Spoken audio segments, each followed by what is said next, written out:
Hello everyone, welcome to Shivay coaching classes and career academy. Friends, आज CDP class में first question है कि 7 वर्ष की आयु तक पहुंचते पहुंचते एक सामान्य बालक का शब्द भंडार हो जाता है। पहले के कुछ क्वेश्चंस रहेंगे रिवीजन वाले एंड लास्ट के रहेंगे न्यू क्वेश्चंस।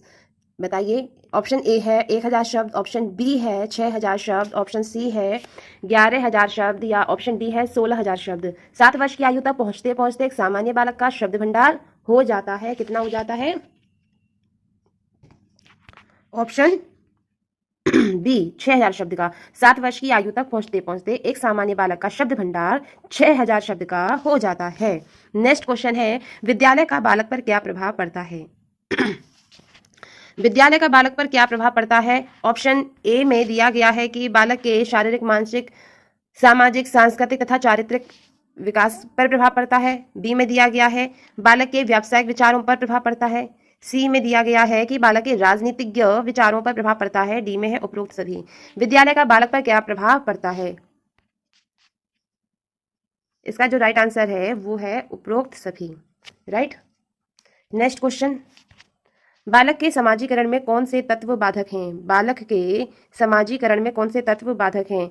ऑप्शन ए में है माता पिता का प्यार न मिलना, माता पिता का पक्षपातपूर्ण व्यवहार, अनुचित दंड अथवा असुरक्षा, उपरोक्त सभी। बताइए, बालक के समाजीकरण में कौन से तत्व बाधक हैं? बाधक बताना है। इसका जो राइट आंसर है वो है उपरोक्त सभी। नेक्स्ट क्वेश्चन, छात्रों में नैतिक गुणों का विकास हेतु अध्यापक में किस प्रकार के गुण होने चाहिए? ऑप्शन ए एक कठोर प्रशासक के गुण या एक योग्य अध्यापक के गुण। छात्रों में नैतिक गुणों के विकास हेतु अध्यापक में कौन से गुण होने चाहिए या किस प्रकार के गुण होने चाहिए? एक योग्य अध्यापक के गुण होने चाहिए। किस प्रकार के गुण होने चाहिए? एक योग्य अध्यापक के गुण होने चाहिए। नेक्स्ट क्वेश्चन है, निम्नलिखित में से कौन सा संवेग बालकों में सर्वाधिक असक्षमता तथा असुरक्षा उत्पन्न करता है? कौन सा संवेग बताना है जो बालक में असक्षमता और असुरक्षा उत्पन्न करता है? ऑप्शन ए में दिया गया है स्नेह, ऑप्शन बी में क्रोध, ऑप्शन सी में भय, ऑप्शन डी में ईर्ष्या। इसका जो राइट आंसर है वो है भय।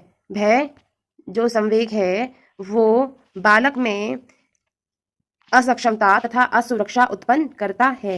नेक्स्ट क्वेश्चन है, निम्नलिखित में से किशोरावस्था की मुख्य समस्याएं हैं। किशोरावस्था की मुख्य समस्याएं कौन सी हैं?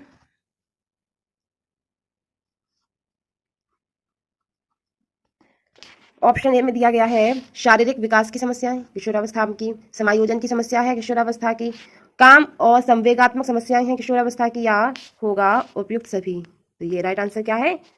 राइट आंसर है उपयुक्त सभी। नेक्स्ट क्वेश्चन है कि सामान्य बुद्धि बालक प्रायः अवस्था में बोलना सीख जाते हैं 11 माह में, ऑप्शन बी में है 16 माह में, ऑप्शन सी है 34 माह में, ऑप्शन डी है 51 माह में। सामान्य बुद्धि बालक प्रायः बोलना सीख जाते हैं। इसका जो राइट आंसर है वो है ऑप्शन ए 11 माह में। सामान्य बुद्धि बालक प्रायः 11 माह की अवस्था में बोलना सीख जाते हैं। यह परिभाषा किसकी है? बताना है कि मनोविज्ञान शिक्षा का आधारभूत विज्ञान है।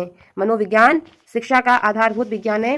डेविस की परिभाषा है, स्किनर की परिभाषा है, बी.एन. झा की परिभाषा या वुडवर्थ की ये परिभाषा है। मनोविज्ञान शिक्षा का आधारभूत विज्ञान है, यह परिभाषा है स्किनर की। किसकी है? स्किनर की। स्किनर के अनुसार मनोविज्ञान शिक्षा का आधारभूत विज्ञान है। नेक्स्ट क्वेश्चन है कि वॉटसन ने नवजात शिशु में मुख्य रूप से किन संवेगों की बात कही है? वॉटसन ने नवजात शिशु में मुख्य रूप से किन संवेगों की बात कही है? ऑप्शन ए में है उत्तेजना, बी में है कष्ट व प्रसन्नता, सी में है भय, क्रोध व स्नेह, डी में है इनमें से कोई नहीं। वॉटसन ने नवजात शिशु में मुख्य रूप से किन संवेगों की बात कही है? वह संवेग हैं भय, क्रोध, स्नेह। क्या है? भय, क्रोध, स्नेह की बात वॉटसन ने नवजात शिशु में मुख्य रूप से कही है। नेक्स्ट क्वेश्चन है, रॉस ने विकास क्रम के अंतर्गत किशोरावस्था का काल निर्धारित किया है। रॉस ने विकास क्रम के अंतर्गत किशोरावस्था का काल निर्धारित किया है। ऑप्शन ए में है 12 से 18 वर्ष तक, बी में है 13 से 19 वर्ष तक, सी में है 11 से 17 वर्ष तक और डी में है 12 से 19 वर्ष तक। रॉस ने विकास क्रम के अंतर्गत किशोरावस्था का काल निर्धारित किया है। कितना किया है? 12 से 18 वर्ष तक। किशोरावस्था का काल कितना निर्धारित किया है? रॉस ने किया है 12 से 18 वर्ष तक। Option A is right.